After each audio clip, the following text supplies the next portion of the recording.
오늘은 홍콩 마카오 3일차입니다. 홍콩은 쇼핑으로도 유명해서 오늘 내일은 틈틈이 유명한 쇼핑몰 조금씩 돌아다녀 볼 예정입니다. 쇼핑 시작 전 아침 든든하게 채우고 가야죠. 아침 식사 기분 좋게 딤섬으로 시작했습니다. 숙소 바로 앞에 원딤섬을 왔는데 딤섬 4개를 시켰고 처음 2개는 정말 너무 맛있게 먹었는데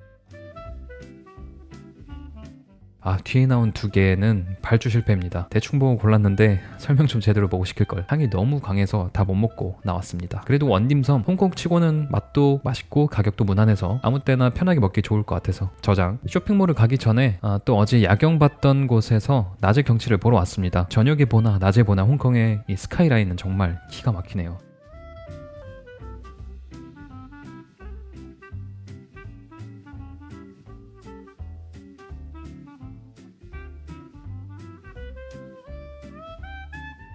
스타일 거리는 유명인들의 손이 번떠져 있는 것으로 유명하죠. 저기서 보는 바다 건너 뷰도 정말 멋있습니다. 특히 이 스타일 거리에서는 야경 라이트 쇼인 심포니 오브 라이트를 보는 장소로도 유명하죠. 그늘 없는 거 빼고는 다 좋았습니다. 이 스타일 거리 바로 뒤에는 오늘의 첫 번째 목적지인 K11 뮤제아가 있습니다. K11 뮤제아는 2019년에 오픈한 얼마 안 된 신상 백화점으로 백화점으로서의 역할을 할 뿐만 아니라 쇼핑을 예술 전시, 설치 미술과 결합한 문화 예술의 랜드마크로 만들고자 했다고 합니다. 그래서 백화점 중간중간에 예술 작품들도 정말 많았습니다. 쇼핑을 좋아하지 않는 분들이라도 이런 예술 작품이나 건물의 디자인을 보기 위해서라도 한 번쯤은 방문해볼 가치가 있는 쇼핑몰이었습니다. 참고로 K11 아트몰이 있고 K11 뮤제아가 있는데 K11 아트몰은 흔히 볼 수 있는 대중적인 브랜드들이 입점해 있습니다. 이곳은 여타 쇼핑몰과 다른 뚜렷한 개성은 없어서 무조건 K11 뮤제아 추천합니다. 이름만 같이 완전 다른 쇼핑몰이라고 보시면 되거든요. 이 K11 뮤제아는 로비 장식물도 정말 휘황찬란하고 에스컬레이터 중간중간에 있는 이 풀떼기까지 장식 디테일 보소. 특히 이건 이끼인 줄 알았는데 이끼였습니다. 아니 너 왜 촉촉해? 이걸 어떻게 다 관리하는 거야? 여기도 초대형 쇼핑몰답게 마카오 호텔들과 마찬가지로 명품 샵들이 정말 많았습니다. 명품에 대해서는 1도 모르지만 개인적으로는 버버리 좋아합니다.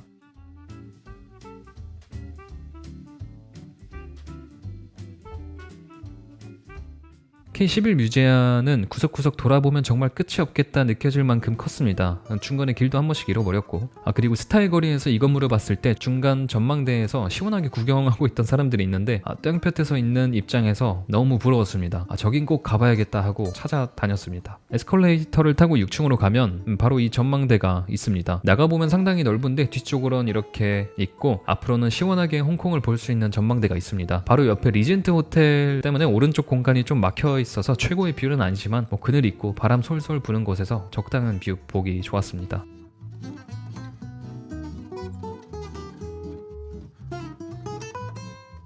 동남아에선 태국이 쇼핑몰들이 정말 크고 화려하기로 유명하잖아요. 특히 아이콘 시암 같은 쇼핑몰은 홍콩에 가져와도 상위권을 차지할 만큼 잘 되어 있습니다. 다만 홍콩의 쇼핑몰의 숫자가 압도적으로 많습니다. 특히 바닷가 근처에 있는 큰 건물들은 죄다 백화점이고 쇼핑몰인 느낌이었습니다. 태국에선 대놓고 쇼핑몰인 곳이 많지만 홍콩은 건물 들어가면 크고 작은 쇼핑몰들이 정말 많은데 거기에 명품 샵들도 정말 많습니다. K11 뮤제아를 좀 훑어보고 그 유명한 람퐁유엔 토스트를 먹으러 갔습니다. 구글맵만 보고 가다가 길을 못 찾아가지고 골목 한창을 돌아다녔는데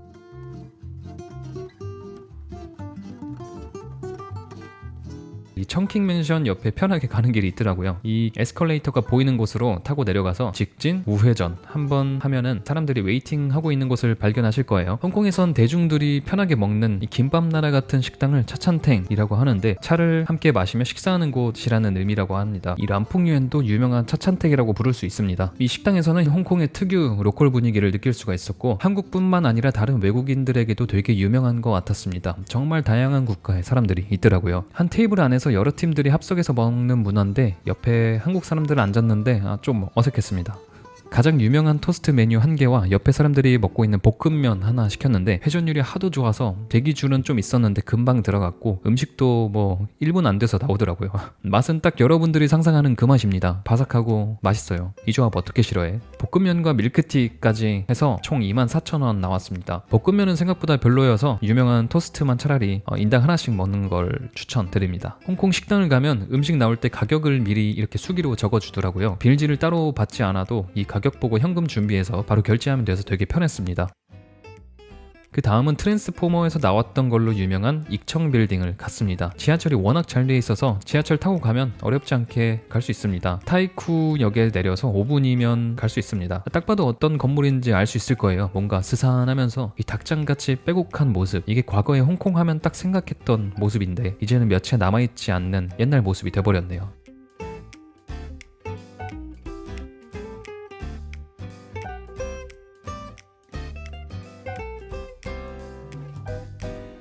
입구는 못 찾아서 블로그를 검색했는데 이 앞길로 쭉 가시면 됩니다. 가다 보면 중간쯤에 안으로 들어갈 수 있는 공간이 있습니다. 사람들이 많이 들락거려서 어렵지 않게 찾으실 거예요. 참고로 단지가 여러 개 있더라고요. 저는 모르고 유명한 단지 옆 단지를 들어갔습니다. 분명 영상에서 보던 익청 빌딩 색깔은 되게 알록달록했는데 그새 페인트가 다 벗겨졌나 생각했는데 나중에 알고 보니 잘못 들어간 거였어요.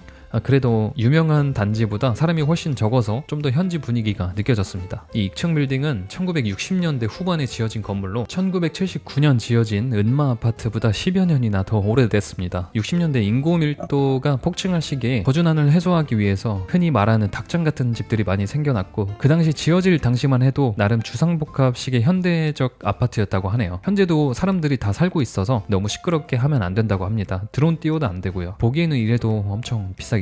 오래된 건물 특유의 스산한 느낌도 났습니다.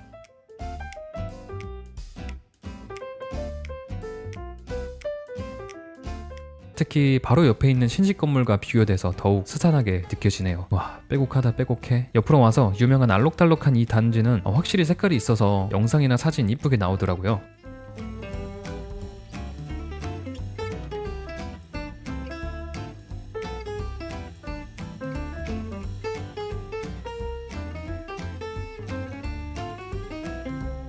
구경하고 사진 한참 찍고 이 단지에 있는 퍼센트 카페가 있어서 잠시 쉬며 카페인 충전하기 딱 좋았습니다. 위치 선정 죽이네.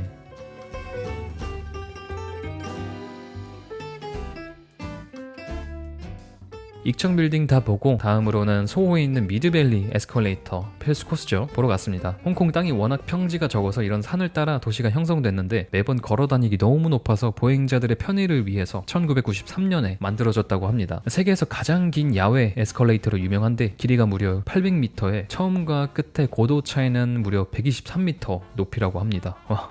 옛날 사람들은 이거 걸어서 어느 세월에 올라갔대. 물론 내려가는 에스컬레이터는 없고 올라갈 때만 사용할 수 있습니다. 계속 올라가다 보면 사람들이 몰려있는 곳이 있는데 이렇게 멋진 새하얀 큰 건물이 보입니다. 타이쿤입니다. 과거에 중앙경찰서, 구치소, 법원단지로 사용되었던 행정 건물이라고 하네요. 영국 식민 시절에 1844년 중앙경찰본부가 세워졌고 비교적 최근인 2000년까지 실제 경찰본부와 감옥으로 사용됐다고 합니다. 2006년까지 폐쇄됐다가 2018년에 지금과 같은 문화예술 공간으로 탈바꿈했다고 합니다. 옛날 감옥을 구경할 수도 있고 박물관도 있고 각종 전시도 하고 팝업 매장도 있어서 상당히 볼 게 많았습니다.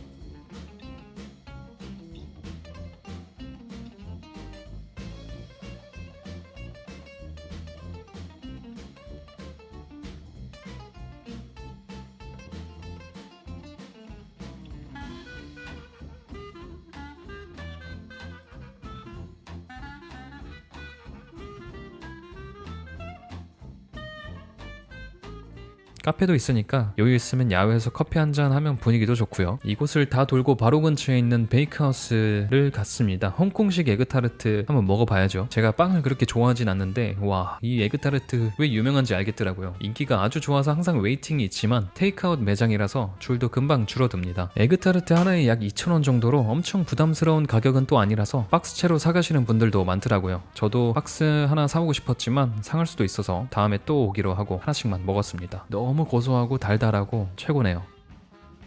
근처에 벽화거리도 있어서 갔습니다. 지나가는 길에 보면 좋고 동선이 안 겹치면 굳이 안 오셔도 될 느낌. 유명하긴 하지만 벽화야 뭐 어딜 가나 많으니까. 그중 덕라오 벽화가 가장 유명한데 저는 그 옆에 어딘지 모르겠는데 근처 골목이 좀 더 힙해 보였습니다.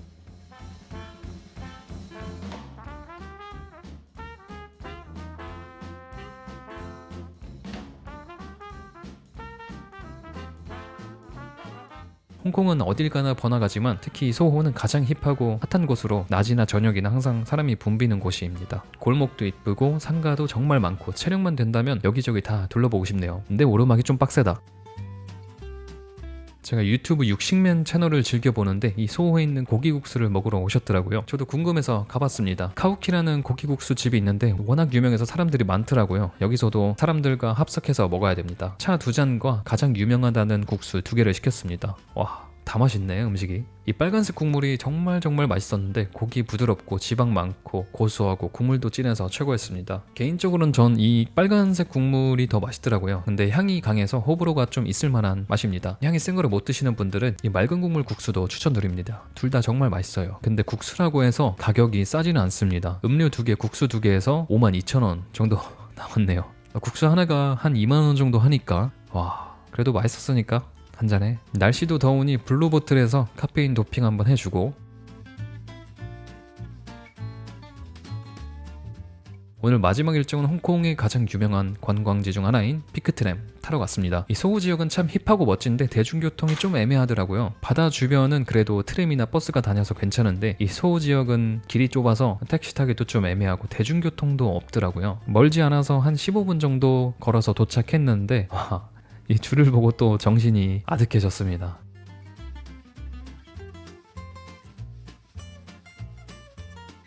하지만 저는 다행히 패스트트랙을 구매했다는 거.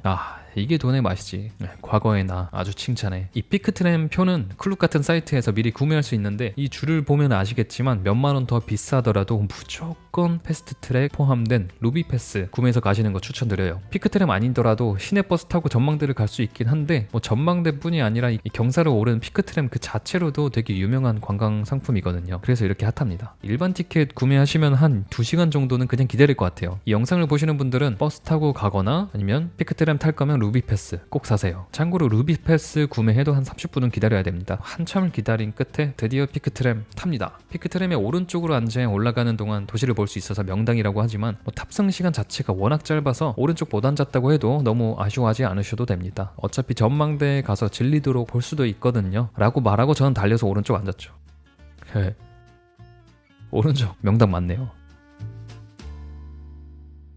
한 10분 정도 타면 이 피크타워에 도착하는데 건물이 엄청 크더라고요. 안에 식당, 카페, 오락실이 있는데 5층인가 6층까지 있는 상당히 큰 빌딩이었습니다. 제가 갔던 날이 특히 사람이 많았던 건지 모르겠지만 홍콩은 언제 가도 이 정도 인파는 있지 않을까 싶네요. 에스컬레이터를 타고 몇 층 더 올라가다 보면 드디어 전망대. 와, 이곳에서 보는 홍콩은 정말 장관입니다. 물론 사람들이 너무 많아서 탁 트인 맨 앞자리는 볼 수가 없었지만 그래도 사람 어깨 너머로 보이는 전망이 미쳤다. 이래서 오구나. 조금 저 아래 보이는 저 건물 여기보다 명당 같은데? 찾아보니 빅토리아 피크 라이언즈 파빌리온 이란 곳이고 입장료가 없다네요. 피크트램 가격이 상당히 비싼데 가격 좀 사악해서 가지 말까 하시는 분들은 버스 타고 여기 올라와서 저기서 야경 보시는 것도 좋을 것 같아요. 처음에는 이렇게 밝았다가 하늘이 점점 보라색으로 변하더니 나중엔 캄캄해져서 홍콩의 제대로 된 야경 봤습니다. 물론 야경이 유명한 만큼 밝았을 때보다 사람이 더 많네요. 야경을 한창 보고 내려가려고 할 때 마침 전망 좋은 곳에 사람이 딱 나와서 조금 더 구경하다 갔습니다. 이 화면에서도 충분히 아름답지만 현장에서 보면 실제로 눈으로 보는 그 넓은 시야와 입체감이 더해져서 영상보다 훨씬 웅장하게 느껴집니다. 여행 수요는 줄어들지 않겠다는 생각이 들었습니다. 직접 하는 것과 영상으로 보는 건 정말 많이 다른 것 같아요. 물론 영상으로 보면 좋은 점, 이런 힘든 경험은 모두 스킵할 수 있다는 거. 내려가는 길도 정말 인파가 엄청났지만 나는 자본주의의 루비패스다 이 말이야. 돈이 아깝지 않게 기다림 없이 편하게 갔습니다. 숙소에 들렸다가 생각보다 시간이 일러서 밤 산책도 한번 하러 나왔습니다. 어제 야시장도 한번 다시 가보고 야시장 바로 옆에 이렇게 점 보는 거리도 있더라고요. 혹시 유튜브에서 많이 봤던 식당들은 열었을까 해서 가봤는데 11시 넘으니까 다 닫았네. 아쉽다. 산책 끝나고 와서 오늘도 맥주 한 잔으로 마무리. 오늘은 홍콩 마카오 여행 4일차입니다. 여기에 유명한 불상이 있는 옹핑 마을과 한적한 어촌 마을인 타이오 마을을 한 번에 다녀올 수 있는 옹핑 패스를 예약해놨습니다. 우선 가기 전에 어제 다 못 가본 유명한 쇼핑몰을 좀 더 둘러봤습니다. 첫 번째 목적지로는 1881 헤리티지 왔습니다. 이곳은 원래 홍콩의 해양경찰본부였다가 현재는 박물관, 호텔, 고급 매장으로 바뀌었는데 오래된 역사만큼이나 고풍스러운 모습이었고 쇼핑이 아니더라도 이 건물 자체가 멋있어서 한 번은 와볼 만한 장소인 것 같습니다. 이곳은 특히 저녁에 야경이 되게 멋있다고 하네요. 바로 입구 앞에 매장이 있는데 건물 안쪽은 정확히 어디가 매장인지는 못 찾았습니다. 저게 단가? 특히 오늘은 역대급으로 더운 날이어서 오래 걸어 다닐 염두가 안 났는데 이 분수 가운데로 가시면 박물관이 나오는데 그게 에어컨 쌩쌩합니다.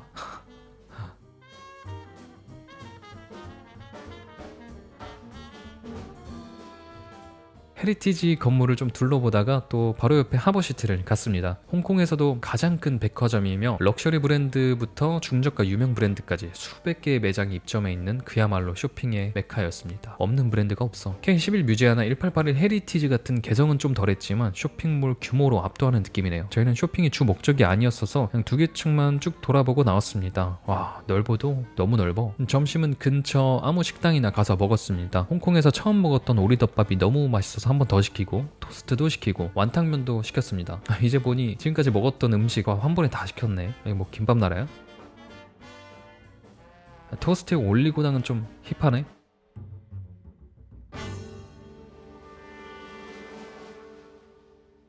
점심을 다 먹고 지하철을 타고 옹핑 케이블 역을 왔습니다. 지하철에서 내려서 5분만 걸으면 케이블카역 도착합니다. 생각해보니 여긴 공항 바로 앞이라서 공항에 도착하자마자 아니면 홍콩을 떠나기 직전에 짐만 맡겨놓고 이 투어를 하면은 이동시간 낭비하는 것 없이 효율적인 루트를 짤 수 있을 것 같네요. 저는 이 투어를 클록에서 미리 옹핑 투어 신청했었고 그 투어 패키지 안에는 모든 입장권이나 이동비용, 케이블카가 포함되어 있었습니다. 가격은 인당 6만원 정도로 싸지는 않았습니다. 우선 케이블카 매표소에서 이 투어에 예약했다고 하면은 영어로 설명을 해줍니다. 저희는 케이블카역에 2시 반 정도 도착했는데 직원이 말하길 옹핑 마을, 타이오 마을 다 돌기에는 시간이 좀 빠듯하다고 합니다. 상당히 넓나 보네요. 여유있게 즐기실 분들은 한 12시 정도에는 이 케이블카 타셔야 될 것 같아요. 설명을 잘 듣고 케이블카 탔습니다. 케이블카 길이가 상당히 길더라고요. 내려다 보이는 풍경도 멋있습니다. 공항은 바로 앞에 보일 정도로 진짜 가깝네요. 동네 뒷산이라기엔 꽤나 높은데 이 고개를 넘어서면 멀리서 불상이 보입니다. 이 티안탄 불상은 아시아 최대의 청동 대불상으로 높이가 무려 34m, 케이블카에서도 느껴질 정도로 거대했습니다. 이 티안탄 불상은 비교적 최근인 1970년도에 지어졌고 이후 세계적인 불교 순례지이자 관광지가 되었다고 합니다. 케이블카에서 내려서 조금만 걸어도 유명한 관광지 분위기가 납니다. 양쪽으로 카페와 식당, 기념품점들이 쭉 늘어서 있고요.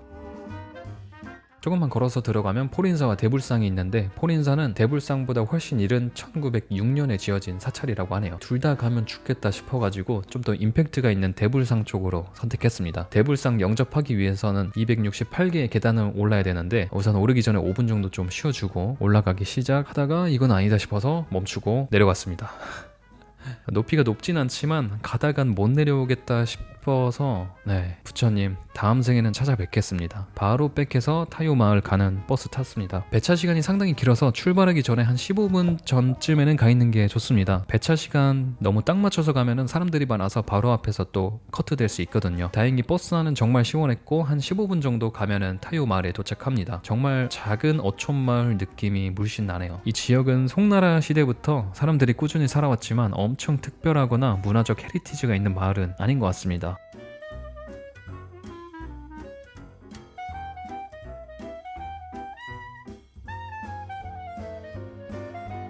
홍콩이 워낙 도시화되다 보니 이런 전통적인 수상가옥 형태는 거의 안 남아있고 또 생태 보전 지역이기도 해서 정부가 개발 제한을 하고 있다고 하네요. 유일하게 홍콩의 시골 모습을 볼 수 있는 곳이라서 한 번쯤은 와볼 만한 것 같습니다. 가운데 바닷길을 따라서 작은 어촌 마을이 형성되어 있는데 나름 유명한 관광지라서 사람들이 꽤 많습니다. 해산물도 팔고 작은 매점, 카페, 식당도 있어서 여유가 된다면은 복작복작한 도시국가 속에서 시골의 여유를 잠깐 느끼다 가시는 것도 좋아요. 초고층 빌딩 숲 사이에 있다가 이런 잔잔한 곳으로 걸으니까 보니까 좋더라고요. 마을 크기도 생각보다 커서 다 둘러보려면 여유롭게 1시간 반 정도는 잡고 와야 되지 않을까 싶네요. 카페에서 음료수나 커피 한잔하고 동네 좀 둘러보다가 여기서 가장 유명한 수상보트를 타러 갔습니다. 정말 운이 좋으면 이 보트를 타다가 핑크 돌고래를 볼 수 있다고 하네요. 옹핑 패스 구매하면은 이 보트 타는 티켓도 함께 포함되어 있습니다. 이 티켓을 주고 보트에 사람들이 적당히 차면 출발합니다. 우선 마을 가운데 가로질러 잠깐 둘러봅니다. 마을 안쪽은 수심이 얕아서 매우 천천히 둘러보네요. 저기까지 보트가 있는 게 밀물 때는 확실히 물이 많이 들어오나 봅니다. 와, 근데 집들이 불안불안해 보이는데 보기보단 튼튼하나 보네요. 동네를 잠깐 돌아보고 앞바다까지 잠깐 나갔다 옵니다. 여기서부터는 속도가 엄청 빨라서 시원하는데 모자 쓰고 가시면 날아갈 수도 있어요. 앞에 사람 모자 놓칠 뻔했습니다.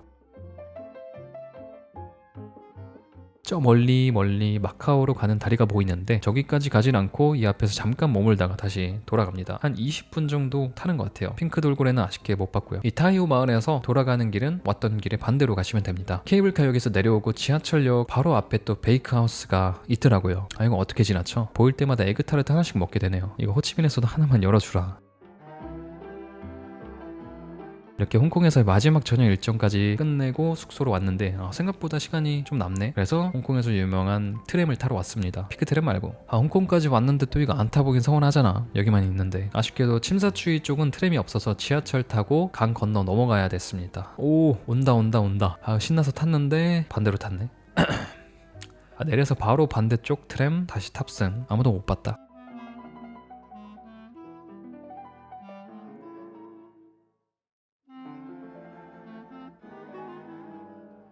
지나가는 트램마다 다 찍었는데 트램에 붙은 광고도 엄청 힙해 보이네요. 멜버른에서도 엄청 화려한 광고로 장식된 트램들이 있었는데 항상 똑같이 생긴 트램만 있는 것보다 이렇게 디자인 이쁘게 해서 광고를 내는 것도 서로서로 윈윈하는 되게 좋은 아이디어 같습니다. 촌스러운 배너 광고 말고 이렇게 트램에 그린 멋진 디자인 광고, 이게 광고지. 참고로 트램에는 에어컨이 없어서 상당히 덥지만 2층은 그래도 바람 불고 괜찮았습니다. 타고 있다 보니까 맨 앞자리 자리가 비어서 구경도 좀 하고 영상도 열심히 찍고 목적지를 정해놓지는 않아서 적당히 타다 내렸습니다. 딱히 목적지 없이 소후 거리를 걸어 다녔습니다. 정말이지 평지는 없더라고요. 미드밸리 에스컬레이터가 정말 신의 한 수네. 이 저녁의 소후 거리는 분위기 멋진 카페, 바, 음식점 많고 거리 자체 분위기도 좋았습니다. 확실히 침사추이 쪽과는 분위기가 많이 다르네요.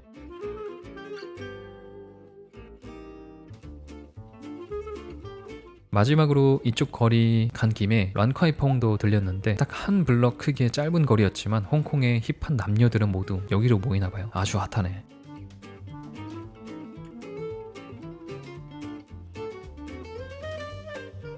자, 오늘은 5일차 집에 가야지.